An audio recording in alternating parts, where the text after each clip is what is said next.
les deux instigateurs bavanda basolola moko akebisa muninga yango boka fachi abeti loboko na mesa 3 fois devant Kabila abiko sakalate le son meki oromona yamoni Kabila bimaki na kanda babeti eloko ya Jean-Marc Apoye moko président AI mukolo ayaka awa achaka podium awa aloba na biso mukolo bokomona ngai na longwe vice président ya assemblée na zongi na parti boye ba ke coalition ne nyonso ndenge salami tonjimi yango kutu lera zalaki na kati ya coalition wana bakombata mususu bayinia opo ake kosala nani coalition ya FCC na kashwana batu mususu ye abana maîtriser biso batu mususu banda kolinga ngote lokolo esalami boye nzambe nde muto asali yango ke esala maliboso po coalition wana ekufa pe avant.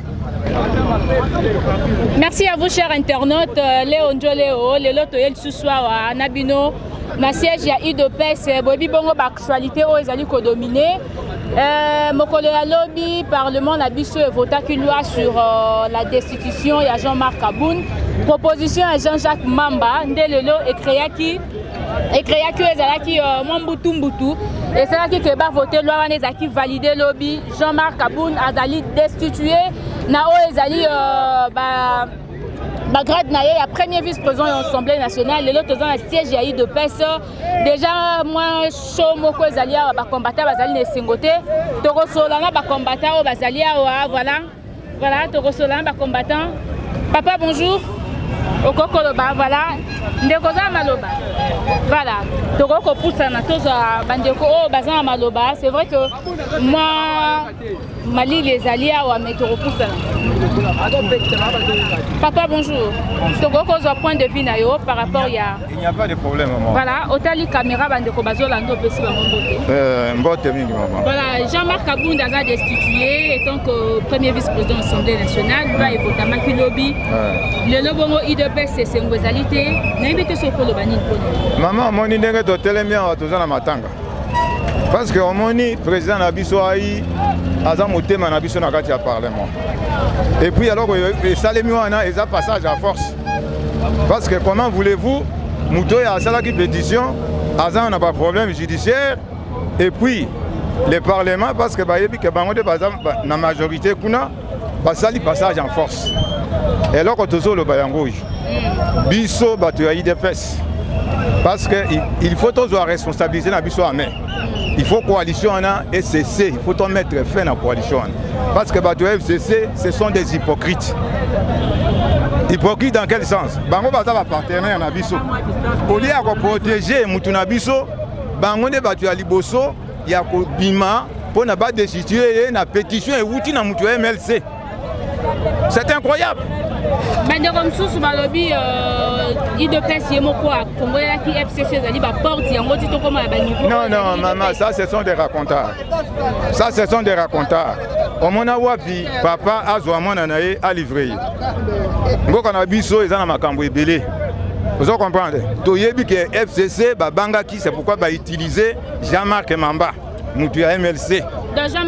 Jean-Jacques Mamba, oui. Zali Moto ya MLC, utilisé par les FCC. Dirigé par les FCC, c'est-à-dire les accords na bango ba monique non, ba partenaire na biso, ba comment na biso que biso nde tozan devant la scène, de ba utiliser maillot jaune mususu. Voyez? Voilà, et là on va reprocher Jean-Marc Aboun, balobi ete bongo ye abimisa ki ba secret à 7 millions, azali bongo moto a secret pe ngwana ikenda kiti na ba processus. Est-ce que loko wana akoka ko sala ngoto akoka ko tika kaka tala kaka ba organiser congrès contre chef de l'État, congrès moko ezanga mutu na mako. Maman, c'est une bonne question. Omoni Jean-Marc Aboun azali bon matin. C'est un grand responsable. Même à l'obaki du Cambouana, ceux qui vont considérer encore que c'est une faute, bakokaki ko recadrer na kati ya bureau na bango kuna entre bango. Les linges sales c'est là en famille. Comment voulez-vous moninga na bino ceux qui vont monika commettre faute mbala moko bo livrer. Cela veut dire bazana quelques Est-ce que bayoka na kanam est-ce que bandeko bazana kati ya bureau de l'Assemblée nationale oui. Janine na ba bureau na y compris Jean-Marc Aboun est-ce que bolingweza na bon et la qui sami bien que bisonde to lingaka bango mais bango balingaka bisote parce que mon ani polele omoni président na biso à chaque fois aflataka autorité morale na bango non aza partenaire na ngai aza frère na ngai mais bango baza ba hypocrite Donc baye ko bimisa poisa et tension na bango. Alors, quant à nous maintenant de prendre notre décision, il faut tout kata coalition na responsabilité na biso moko to mona na maboko. Natango Jean-Marc Kabunda. Bon, Jean-Marc Kabunda tous là. Nous sommes, vous voyez, nous sommes ici à la permanence. Tous là, mot d'ordre peut-être tokoyo kandengini ni bakolo. Tout ça. Mais net na corona boy ko sangala ka boy na ba circonstances ezo sunga bato pona maladie to sunga bato poto vous allez se contaminer de plus en plus. Maman na assemblée bazalaki 315. Bamona corona te. Bon, il y a des situations exceptionnelles, à des moments exceptionnels. Oui, c'est un moment exceptionnel, maman. Oui, non. C'est notre chef qui est mis en cause. Donc il faut que la stratégie nini pour revisiter la coalition la position. Voilà, merci beaucoup. Papa. Merci, c'est moi qui vous remercie. Voilà, les mettez papa ko baksanini. Tengana lelo te po kandeza makasi. Kandeza makasi c'est ça ande romsalo ba pardon. Oui maman. Voilà, nazo de ko bona ya pa no. Papa, ba destituer Jean-Marc Kabunda. Bino na IDPS non nous bolobi non nini pona. D'abord nous apprécions. Nous apprécions pourquoi parce que tout le monde dit qu'on ne peut pas mélanger le fer et l'argile. Je vais te poser une petite question. Oyebi, premier vice-président Yamina. Oyebi. C'est-à-dire c'était seulement une clique des aventuriers. Maintenant, c'est la première fois qu'on reçoit un premier vice-président de l'Assemblée nationale qui est le fer, qui s'est retrouvé parmi l'argile. On a essayé, ça n'a pas tenu. Comprenez? FCC Yemoko, il a essayé les dessous, ça n'a pas tenu. Il a fait appel à l'Amouka. Parce que moi, je me demande qui peut dessouer Jean-Marc Kabunda, alors qu'on prétendait croire qu'ils sont dans la coalition et les FCC. C'est-à-dire qu'il fallait que battu à l'opposition. Quand la pétition était introduite, il fallait pas que Sango dans la chambre de la coalition, étudier, voir non, qui peuvent voter pour ça. Maintenant, comprenez que dans la MLC, la FCC se sont coalisés sur une pétition de Jean-Jacques Mamba. C'est-à-dire, moi, je comprends que Jean-Marc Kabunda, il est destitué par l'opposition de l'Assemblée nationale. Parce que moi, personnellement, je ne savais pas qui est de l'opposition. C'est maintenant là que je comprends que l'opposition va destituer Jean-Marc. L'opposition et l'Assemblée nationale, les amis. Je vois les personnes qui ont destitué Jean-Marc. Toutes les signatures là sont les signatures des opposants.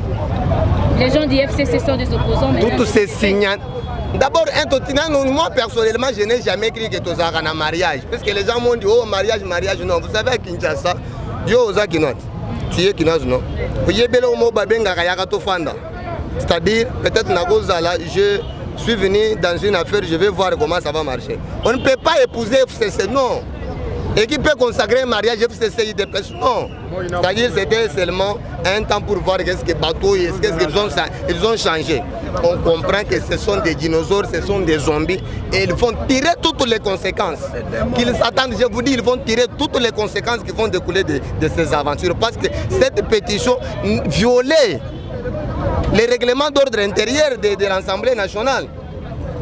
Tu vois, la Cour constitutionnelle, le procureur général, il a interpellé Jean-Jacques Mamba pour d'abord les récoltes des signatures. Jean-Jacques Mamba n'est pas encore entendu, il ne s'est pas encore justifié directement, nous te démettons, tu vois. Alors toutes ces aventures-là, les blocs de ces aventuriers, ils sont déjà arrivés à leur fin. Ce sont des mascarades inutiles, ils vont tirer toutes les conséquences. Voilà, et là on y causé la biso ba congolais parce que pendant période oyo ba makambozo bimaka ke belé zo sunga biso te la ligne après décision. Vous connaissez que nous sommes de l'UDPS, la rue c'est notre lit de tous les temps. Nous étions dans la rue pendant 38 ans. Et pour votre information, c'est après étude, une étude très minutieuse. Ah ouais, non, ces gens ici nous ont pris à contre-pied. Alors, nous allons réclamer. Alors Jean-Marc va revenir, c'est notre leader. Il est notre espoir. Là-bas, c'est notre œil. Et moi, personnellement, je déclare, je vois déjà l'ombre de la dissolution du Parlement, quelque chose comme tout ça, je ne sais pas. Mais qu'elle revienne d'abord, on va étudier, les actions seront menées d'ici peu. Donc actuellement, tu peux dire aux téléspectateurs ou internautes, Bandeko Bazolanda s'apaiser? Oui, non, nous attendons Jean-Marc, il va venir, c'est notre leader. Nous, on étudie les événements, on n'est pas là sentimentaliste, vous rêvez un certain matin, vous déclarez n'importe quoi, non. Si vous voyez des actions, c'est-à-dire c'est après beaucoup d'études, alors on est apaisé, on attend Jean-Marc, on va étudier et les actions seront menées d'ici peu. Ok, merci beaucoup.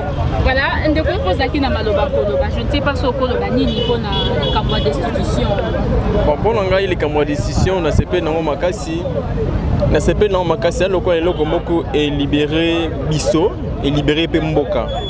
Parce que ceux qui continuent qui kaka nango boye, président Azo Sala, mais Bakoka Jean Beleki est belé. Mais le cas que non Liban la Bisso na bango et Koufi. Non, Liban les Koufi, tu vas destituer des gens marqués Koufi. Kasi Koufi.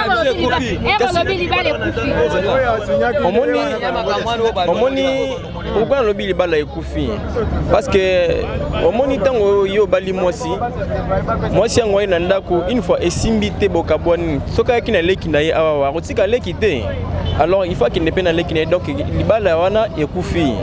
Mais na kati pe ya coalition yango et engagé qui peut d'abord bisoter base et engagé qui peut peuple congolais et là il kara bango ne basaki makamona bango bisoter bloc en to ebaki yango te. Mais na kosenga skone loko salami oyoyo na beteli mabunda oya konda wana maboko makasi biso to finga te bien te ida na zolo bapo ida dia kanda mais sauf que yé azela o ezoya alors oyo ezoya nyonso eza na mutu na ye pe ayeba keno o eza important ya kosala na mboka yango ya salite. Alors bah ça la makambo pour na intérêt de bon FCC. Donc FCC baba tumoko boye ceux qui totali bien baba congolais te. Pour mutu aza nationaliste wa lingi mboka babiloko o FCC asalaka jamais moi na mboka ko sa babiloko oyo. Mais makambo comportement FCC bana bandakala IDPS botelemela ki yango te de le début. Botelemela ndeti nini?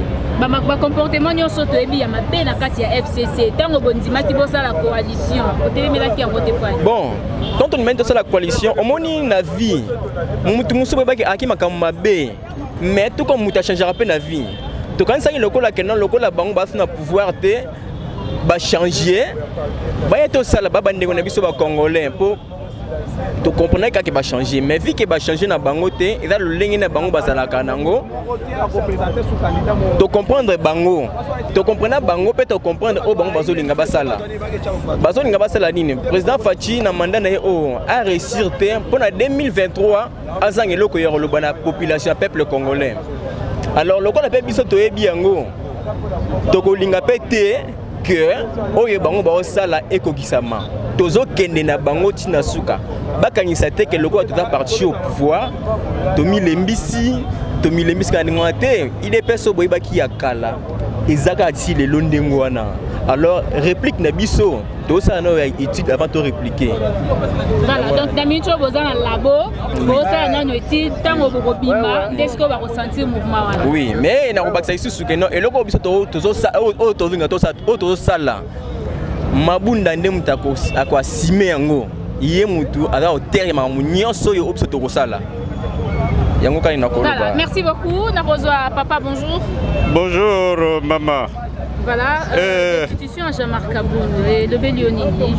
Vraiment, maman, permettez-moi que je vous dise toute vérité. Nous sommes désolés. Au départ, il y a eu beaucoup d'irrégularités. De l'autre côté, le député Jean-Jacques Mamba, il est devant la justice. Il fallait même attendre la fin du procès de Jean-Jacques Mamba avant de revenir sur la décision du premier président. Donc vraiment, là carrément, la procédure n'a pas été bonne et respectée. Nous déclarons que cette décision est illégale. Voilà, bon, ce n'est pas à vous de poser cette question, mais vous pouvez avoir l'idée en tant que Congolais. La procédure n'a pas été respectée. Maintenant, dans ces cas, on fera comment? Parce qu'on sait que tout ce qui peut être appliqué dans le pays, loi ou quoi, ça doit être écrit dans la Constitution. Comme la procédure plutôt n'a pas été respectée, qu'est-ce que le Quinois attend de l'Assemblée nationale? Évidemment, nous sommes en train de nous concerter pour que la paix soit parmi nous. Mais on a toujours dit qu'il n'y a pas de loi sans exception. Nous souhaitons à ce que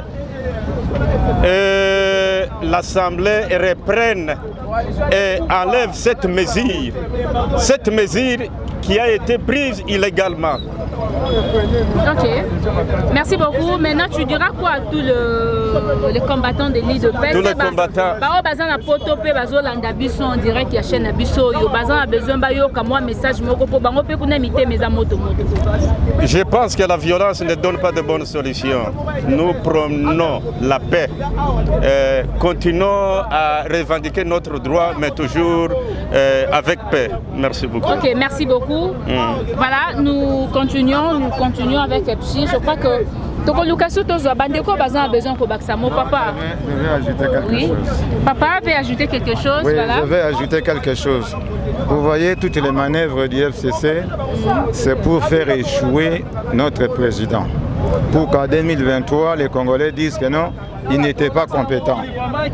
Mais je vais dire à tous les Congolais, ils sont en train d'observer la manière dont notre président est en train de se battre, bec et ongle, pour arriver à un état de droit et surtout au changement de mentalité.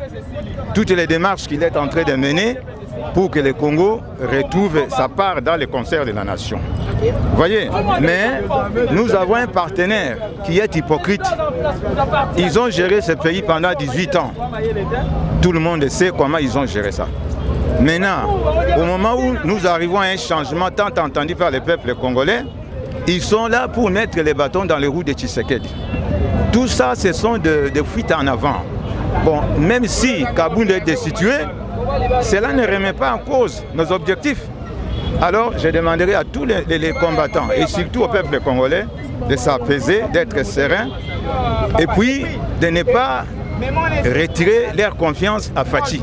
Parce que Fachi a de bonnes intentions. Maman, regardez depuis sa prise de pouvoir. Il est venu avec la gratuité des enseignements. Aujourd'hui, les parents sont quittes. Bon, à l'Est, il fait des efforts. Alors tout cela, les gens de FCC voient ça de mauvais œil. Ils veulent à tout prix que Fachi échoue. Mais le peuple congolais n'est pas dupe. Le peuple congolais est en train d'observer la bonne volonté de Fachi. En 2023, ce que nous demandons au peuple congolais, c'est de donner la majorité à Fachi. Vous voyez, pour qu'au deuxième mandat, nous travaillions dans la paix, dans la sérénité. C'est ce que j'ai demandé au peuple congolais. Merci beaucoup, papa. Notre papa, s'il vous plaît, les Kaboué. Kanda Lisusu, papa. Kanda Moko président AI Mukolo Ayaka Awa. Achaka podium Awa. Aloba na biso Mukolo Boromona ngai na longwe vice-président ya assemblée na zongi na parti boye ba coalition na na kama ki tena ba ki ngonge koki. Donc on appelle le coquille alors coalition au Pécoufi. Parce que tous souffrir, tous nous comme. Quand il était que ça se na batu moko, au moins maman balobaka lumière na ténèbres et sangana kate. Biso na bango lokola biso tozali mais propre. Bango bazali mais sale. Et kotikala ko simba tamu ko lo morote. Ezalaki déjà yemoko président AI tangazaki kuna ayebaki makambo tout et kokomela ye. Pour déjà ça yebsaka biso avant tozaki déjà informé. Et puis toyebaka makambo kokoma. Dieu merci pour le komi to kabwana. Alors total oui koya liboso. OK, merci beaucoup. Ndekona de quoi wa ipalinga ka bakisa. Papa. Bonjour maman. Bonjour maman. Bonjour olobi nini pour la makambo destitution. Bon, pour na makambo yo e uti ko salema. Biso tozo bangati. Tozo mona ta elo moko te po tozo to moni ebele. Mais oye salami to yebaki ke ko sala makaboy. Po banda le 30 décembre Jean-Marc ayebisaki biso ke bato wana susi na bango eza ya ke balongola ngai na place ngai nazali na Assemblée nationale, c'est-à-dire ayebaki vision na bango nyonso ndenge salami tondimi yango kutu lere azalaki na kati ya coalition wana bakombata mususu bayini awo po ake kosala nani coalition ya FCC na kashwana bato mususu ye abana o maîtriser biso bato mususu babanda kolinga ngote lokolo esalami boye nzambe nde moto asali yango ke esalama liboso po coalition wana ekufa pe avant yango moni awo eza teke tozobanga uso te eloko moko te eza makambo biso toyebi ke ekosala mabungu selon politique na biso ya IDPS biso nde bato toza na pouvoir. Ok, merci. Okay. Papa yo beko lo bebele nazo ndeko yo aloba mukie et puis na rozongela yo pona ko lo ba mebele papa yo lobi nini pona destitution Jean-Marc Kaboun te pona destitution Jean-Marc Kaboun ezelo moto paniquer te to ko banga pété bango moko bayebi biso bien lelo ata so balongoli Kaboun nde eloko kolongola Félix na pouvoir te biso nde bakolo Félix bazana eloko moko te bakosala na kati wana o biso sa libanda biso toyeba te o nyoso bakolinga basala biso tokoyeba bango moko bayebi bien en plus wende wana bande wana bamite mabe papa o ntambo mwamba na mboka Congo azui musala na gouvernement na âge à 20 ans mais nga nakozala na combien de ans so ozui ba papier o to si c'est la classe oye nango na banini a ozoluka musala ba otuno na no école Janini Mabunda 17 mois impayé ba pa na biso na onatra ti lelo afuta bango te dollar eza mata bako CG pona likambo dollar te quel mutema mabe bandeko o mais bayeba ki makambo bando sala kala wana eza ba série ba père na biso ba série wana biso de to abo to teka da milimo soki ana minito bango mo bayebi ka to sinyango ebeta. OK, merci beaucoup nazwa ndekwa ora na moni ndekwa internet de l'IDPS, c'est ça. Donc voilà. C'est ça. J'en profite à cette occasion pour na oyebisa bandeko na nganyo so ba combattant et bazali awa pour eza internet RFI et de l'IDPS. Donc c'est-à-dire politique elle est dynamique. Vous au moindre. Et puis en politique, il faut avoir des nerfs solides. Babiloko peut-être oh et comme il est là. Donc 2 jours passés na bête déjà na émission. Bien peur. Na YouTube. Alors bagi déjà ngabi soki bolongoli Jean-Marc bo aider pega biso. Ozo mande. Donc déjà carte ezo betama. Mais le rôle la politique ezara babé en politique et yo kana raté pe et mon na raté. Siko biso to mekaka quand même moi qui ndoki yango to dévolant moi muke. Parfois les malheurs est bon. On s'en mona mutuwa puis alongwe musala mais asepeli. Jamais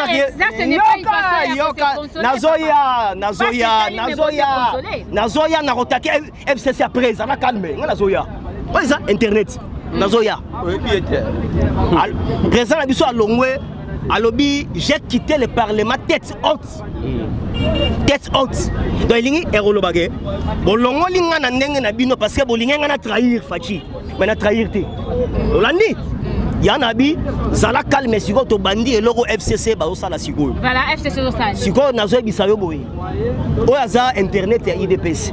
Donc c'est-à-dire oyo to komi na point oyo d'abord nous avons besoin le coup. Parce que to eba ite que coalition oyo libala o ndenge to balani na bandoki oyo ekosuka ka. Ouais. Donc na minute déjà oyaza divorce. Voilà, c'est ça. Donc divorce soyez les bienvenus. Merci. Olandi. Ouais. Donc divorce nous avons besoin le coup ndenge to divorcer. Donc parce que to bané reluka mécanisme ni to kabwana na bato. Donc ça divorce. Olandi. Le problème c'est que boy. Kabila ndenga za déjà wana Mende esi afundaki Kabila la mère Mende Abiboy. Alobini. Abiboy. Nyonso FCC tozo sala. Tozara déjà na autorité morale na biso mutatinda na biso to sala eloko boy. Jamais eloko batu na FCC bacha pression sans que basa la commandité quelque part. Alors lelo na biso boy. Nyonso omonyo mukuna bakangiye Kabila. Omonyo Jean-Marc alongwe Kabila. Siko oyoka siko balinga ebalonga bahati. Bongo Vital Kabila. Nazoya. Ikambu Nazoya emale malembe. Lokola yoga. Lokola nyatinga elikambu ya kamere nazo beso siko oyebi pourquoi libanais wana balingo libéré te. Kwani? Siko libanais wana bazolinga eko libéré te pourquoi? D'abord azali muto azako financer Al-Qaïda. olandi sikoyo apesaka bathéoriste bala donc yango moni donc balati ye kaka boye donc azala makambo ya CC olandi libanais wana nde yango wana tozona siko na FCC alors ku ya FCC siko eza nini bacomprendre ke kala te tozwa masolo amen soki eboremarke mikolo mpo basigne ditango balangi na nga bazali ya baza ebele naobeta bino kaka mwa boba internet asabeti eloko boremarke mikolo Moïse Katumbi akomi pamba na TV vrai ou faux? Ogi mais allez karaté ogi yango masolo Kabila déjà aza malé Kabila a senti que azo perdre FCC parce que ezali États-Unis mutu ba décider faut frapper ebetama à partir à cour constitutionnelle aujourd'hui Kabila a senti que non na commission bloqué faut que toke na bango na kanayi olandi problème ezali ni États-Unis pour aider biso fallait d'abord tous en majorité d'abord fallait tous en majorité sans majorité tu ressens la elo côté fallait que banda bango na ba GO sur l'angi dossier Jean-Claude Mbamba alobi bien alobi ezangate ezabatu baza derrière nga bazo pousser nga na eloko oyo Hollande bon mona que non tant et comme samedi baké e bazo Jean-Claude Mbamba au mona ngo ba janini mbabunda ba bango nyos o te botika yebo déjà déjà eloko na bango déjà Hollande mais ya zanta la mukati na ebisio boye MLC PPRD palou bazara eloko moko lelo nazo biso o eza devant base permanence ya IDPS parti politique na Congo mezalara IDPS nyoso mona wana ba ONG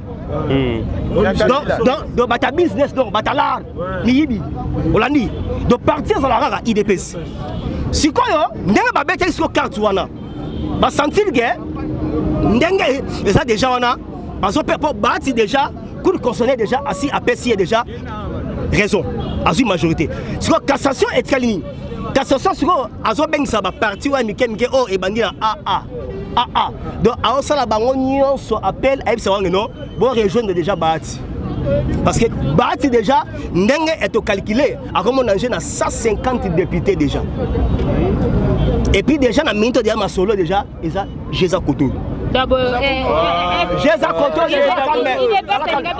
dans le nord bisoté donc c'est-à-dire au moni bateau pour na rolonga bango bien même le procès à Mukuna est en plérité parce que tozangi majorité surtout ça la majorité et Mukuna ndé à continuité parce que Kabila a même une main noire c'est la justice il y a un Herman Cohen à Gangaki alors et zo senga les deux instigateurs ba vanda ba solo là moko akebisa muninga yango boka fachi a beti le boko na mesa 3 fois devant Kabila abi ko sakala te de son meki au romona parce que Kabila akendeki makambu ya ba mandataire alekalisu facha gazé abi soki tour à liboso to solo là qui ezali parce que na boyaki e makila peuple etanga et mais cette fois cité ya moni Kabila bimaki na kanda ba beti eloko ou jamar la ni loko siko et puis eloko et celibiso ni chaud ni froid quand date à l'élo tout comme le soleil se lève avec l'éclat chaque matin jamar ka soko ma présent à parlement tapé du temps donc reculer pour mieux sauter et puis na ebiso siko que Bahati lu ko bazo comme président Sénat et puis na ebiso boy yango moni déjà Alexis Tamboma déjà et balongo déjà humilité Hollandi donc déjà azo samba kalaté parce que na cour il y a des cassations dossier oya bijou goya Hollandi et bandit pression sur pression et puis kalaté bozo mona na premier ministre ilunga ilukamba azo koya bon mona Moïse Katumbi na azo koma on moni carte nesko do ebetama des alors moko ça do ezali banda nyoso po balingi bakanga so yango omona ki basala ki ba test ADN bakena tombo place e bakundaki musée bakoti kuna heureusement Kabila azaki distrait bazui mo babilamba wana na quelque ba os etikala basala déjà examen mindele bakesa nango examen d'ici là ba republier résultat mais tant ba republier résultat na ba robomba ngo sima ba robenga Ibrahim Kabila ya yem taliboso ba bende makila tant ba bende makila siko soki et concorder na test résultat bango bazui bon mukolo papa isayi wana donc ba saliango avant que Kabila alongo la corps wana na na mausolée donc c'est à dire ce qu'on l'a dit ba signe du temps Kabila est-ce que d'autres qui ne faire la fin on l'a dit d'autant des gens moni communauté internationale ba siéger et puis les deux parlements il y a Belgique, na France, babi que Kabila Kalaté, photo kangai. Et puis déjà, voyez bien que Coutinho déjà à ça que bien avant la poto dans ces pays Coutinho déjà à ça les plaintes donc c'est-à-dire Babiloko yo tu comprends que tant que Kabila sera encore ici tout ça là est l'autre il faut que Pharaon a l'ongwa il y a un moment de divorce oyo to ben on soit les bienvenus et puis dans 48 heures IDP ça doit répondre bango oyo kasiko coup sur coup doit répondre bango des dans 48 heures et puis dans ce bango non les contre-attaques est plus fort que l'attaque FCC ndenge e bazawana toyebi kuna bango du début jusqu'à la fin oyo balingaki basala et puis yango na lamuka eza eloko moko fo bango donc coalition déjà yango wana omoni à la lire où font les choses déjà et puis pasteur Ganaye wana tant asambelaki chef de l'état atie eloboko boye alobi okokoma na moment moko boye oko se retrouver okomi majorité na parlement sans que au-dessous de voilà donc déjà omoni déjà signe déjà yango maman nazo bisayo tala 9 ezobonga ma 6 tala carte ezobeta ma awa au moins que biso tolobara eloko te mais ça na ordre mo déjà et puis na pesi États-Unis merci parce que ti na juin awa tozo zo financement mo ya makasi mbongo wana ngo erosala que ti 6e des humanités et comme ofele ndiango wana alors ndenge ezaboye falaki ba déranger biso na moment oyo poto kabwana bango pe bien ozolande donc parfois le malheur est bon nazo bisa o eza IDP so eza union pour la démocratie et le progrès social. Et ce parti a été créé pour défendre les intérêts du peuple et pour combattre tous les anti-valeurs. Mais dans ce moment, Kabila sera congolais oyo, toza fragile côté mbongo. Donc comme on a conscience moko, ne Kabila si a Kendai Kala. Donc Kabila déjà a paralysé déjà biso pendant 18 ans dans Nzala. Moi si go eto sala autrement exaté. Donc yango moni Kabila a dit que non, nazo panzabanga a moyen argent. Alors, coup basali et na parlement, maman n'a répétant pour la deuxième fois. Où est internet? Jean-Marc Azo comme présent parlement. Tout ça. Janine Mabunda a roluka boulot et puis numéro il y a WhatsApp. Vous aurez déjà WhatsApp. Plus 243 97 20 44 237. Nabi plus 243 97 20 44 237 internet RFI de l'IDPS et belé ya rolobano ezali mais normalement na faute attend parce que caméraman a ta dernier temps wo lukanga to beta kati na bisabino ndenge ezaboye si to se retrouver to komi majorité si na bourgmestre si na chef de riz tant que Kabila nous dérange il n'y aura pas des élections dans ce pays et puis sachez-le bien que en 2023 il n'y aura pas des élections dans ce pays on est dessus élections exactes mais on les a beau respecter constitution et là il y aura ça cour constitutionnelle cour constitutionnelle à lobby boy cour constitutionnelle à lobby boy à lobby à reconnaître ni cash ni FCC à lobby ils ont une plateforme moko électorale il faut maintenant akamatani akamatasiko parce que article 78 de lobby qu'il faut nommer un informateur parce que cour constitutionnelle à lobby boy le rôle la chef de l'état a nommé informateur non ça c'est bâton non personne pas chef de l'état c'est comme a obimisa informateur mais déjà azala déjà mais na ninga molili na fungolio sauf ni combo na temps comme pesa combo base boy ça va alobi déjà ndenge eza déjà wana masolo eza déjà ya carré tant déjà à l'accepter que non informateur hier à ça nommé déjà à salir derrière tous les boulots vous avez mbala moko to gonfler tant déjà to bendi baati to ben déjà ensemble déjà aux émissions cash to vimbi déjà voilà merci beaucoup je crois que Internet. Nous allons finir avec toi internet mettons le Belapeno Likambaba Mawa 5 morts à cours de 24 heures dans la présidence de la République et ça li bien yoka c'est-à-dire quoi